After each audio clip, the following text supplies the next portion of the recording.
Hello foodies, welcome to Guna's kitchen. ಇವತ್ತು ಮತ್ತೊಂದು recipe ಬೆಳ್ಳುಳ್ಳಿ ಗೊಜ್ಜು ಮಾಡಿಕೊಂಡು ಅದಕ್ಕೆ ರೈಸನ್ನು ಮಿಕ್ಸ್ ಮಾಡ್ಕೊಂಡು ತಿನ್ನೋದು ಸಖತ್ತಾಗಿರುತ್ತೆ. ಹಳೆ ಕಾಲದ ರೆಸಿಪಿ, ಟೇಸ್ಟ್ ಅಂತೂ ಅದ್ಭುತವಾಗಿರುತ್ತೆ. ಒಮ್ಮೆ ನೀವು ಕೂಡ ಟ್ರೈ ಮಾಡಿ. ಬನ್ನಿ, ತಡ ಮಾಡಿದೆ ರೆಸಿಪಿ ಹೇಗೆ ಮಾಡೋದು ಅಂತ ನೋಡ್ಕೊಳ್ಳೋಣ. ಮೊದಲನೇದಾಗಿ ಒಂದು ಬಾಣಲೆ ಇಟ್ಕೊಂಡು ಅದಕ್ಕೆ ಎಣ್ಣೆ ಹಾಕ್ಕೊಂಡು ಅದು ಎಣ್ಣೆ ಕಾದಾದ ನಂತರ ಸಾಸಿವೆ ಮತ್ತು ಜೀರಿಗೆ ಎರಡನ್ನೂ ಸೇರಿಸ್ಕೊಂಡಿದ್ದೀನಿ. ಎರಡು ಸ್ವಲ್ಪ ಅರಳಿದ್ದಾದಮೇಲೆ ಒಂದು ಮುಷ್ಟಿಯಷ್ಟು ಕಡಲೆ ಬೀಜನೂ ಸಹ ಸೇರಿಸ್ಕೊಂಡು ಇದನ್ನು ಸಣ್ಣ ಉರಿನಲ್ಲಿ ಫ್ರೈ ಮಾಡ್ಕೋಬೇಕಾಗತ್ತೆ. ಇದು ಡಿಫ್ರೆಂಟಾಗಿ ಟೇಸ್ಟು ಚೆನ್ನಾಗಿ ಅನಿಸುತ್ತೆ.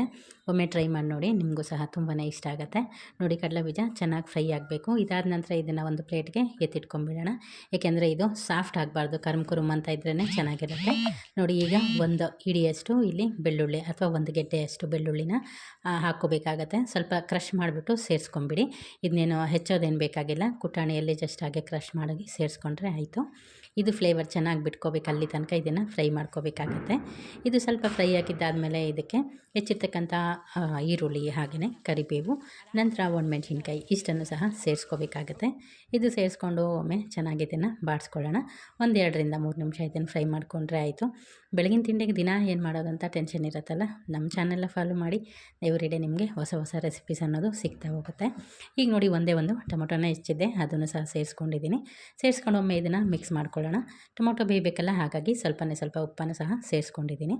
ಈಗ ನೋಡಿ, ಟೊಮೊಟೊನು ಚೆನ್ನಾಗಿ ಬೆಂದಿದೆ. ಇದಕ್ಕೆ ಒಂದು 1/4 ಸ್ಪೂನಷ್ಟು ಅರಿಶಿನ ಪುಡಿನೂ ಸಹ ಸೇರಿಸ್ಕೊಂಡು ಮತ್ತೊಮ್ಮೆ ಇದನ್ನು ಮಿಕ್ಸ್ ಮಾಡ್ಕೊಳ್ಳೋಣ. ಇದಾದ ನಂತರ ಆಗಲೇ ಒಂದು ನಿಂಬೆಹಣ್ಣು ಗಾತ್ರದಷ್ಟು ಹುಣಸೆಹಣ್ಣನ್ನು ನೆನೆಸಿಟ್ಕೊಂಡಿದ್ದೆ, ಅದನ್ನು ಪಲ್ಪ್ ತೆಗೆದ್ಬಿಟ್ಟು ಈಗ ಆ ಹುಣಸೆ ರಸನ ಇದಕ್ಕೆ ಸೇರಿಸ್ಕೊಂಡ್ಬಿಡೋಣ. ನೀವು ಎಷ್ಟು ಕ್ವಾಂಟಿಟಿ ಮಾಡ್ತೀರಾ ಅದ್ರ ಪ್ರಕಾರ ಹುಳಿ ಅನ್ನೋದು ಆ್ಯಡ್ ಮಾಡ್ಕೋಬೇಕಾಗಿರುತ್ತೆ. ನೋಡಿ, ಈ ರೀತಿ ಸೇರಿಸ್ಕೊಂಡಾದ್ಮೇಲೆ ಇದನ್ನು ಮಿಕ್ಸ್ ಮಾಡಿಬಿಡೋಣ.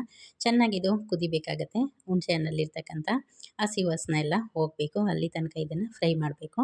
1-2 ನಿಮಿಷ ಅಲ್ಲಿ ಫ್ರೈ ಆಗಿಬಿಡುತ್ತೆ. ಈ ರೀತಿ ಮಿಕ್ಸ್ ಮಾಡಿಕೊಟ್ರೆ ಆಯಿತು.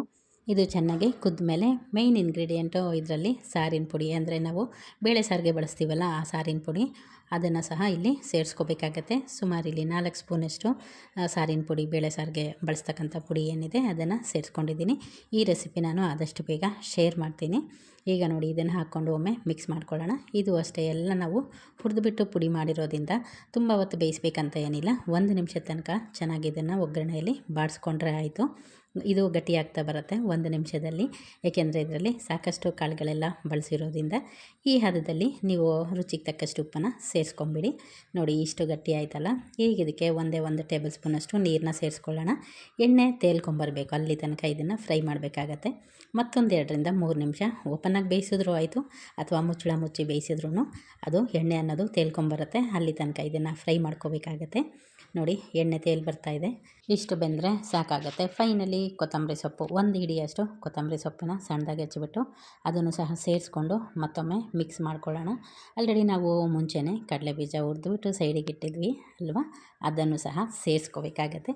ಫಸ್ಟ್ ಕೊತ್ತಂಬರಿ ಸೊಪ್ಪು ಹಾಕಿ ಮಿಕ್ಸ್ ಮಾಡಿ, ನಂತರ ಹುರಿದಿರ್ತಕ್ಕಂಥ ಶೇಂಗಾ ಬೀಜ ಏನಿತ್ತು ಅದನ್ನು ಸಹ ಇದಕ್ಕೆ ಆ್ಯಡ್ ಮಾಡ್ಕೊಳ್ಳೋಣ. ಮುಂಚೆ ಹಾಕಿದರೆ ಸಾಫ್ಟ್ ಆಗ್ತಾಯಿತ್ತು, ಈ ಟೈಮಲ್ಲಿ ಹಾಕ್ಕೊಂಡ್ರೆ ಕರುಮ್ ಅಂತ ಚೆನ್ನಾಗಿರುತ್ತೆ. ಈಗ ಇದಕ್ಕೆ ರೆಡಿ ಮಾಡಿರ್ತಕ್ಕಂಥ ರೈಸ್ನ ಹಾಕ್ಬಿಟ್ಟು ಕಲಿಸ್ಬಿಟ್ರೆ ಬೆಳ್ಳುಳ್ಳಿ ಗೊಜ್ಜಿನ ರೈಸು ರೆಡಿ ಆಗುತ್ತೆ. ನೀವು ಕೂಡ ಟ್ರೈ ಮಾಡಿ. Thank you.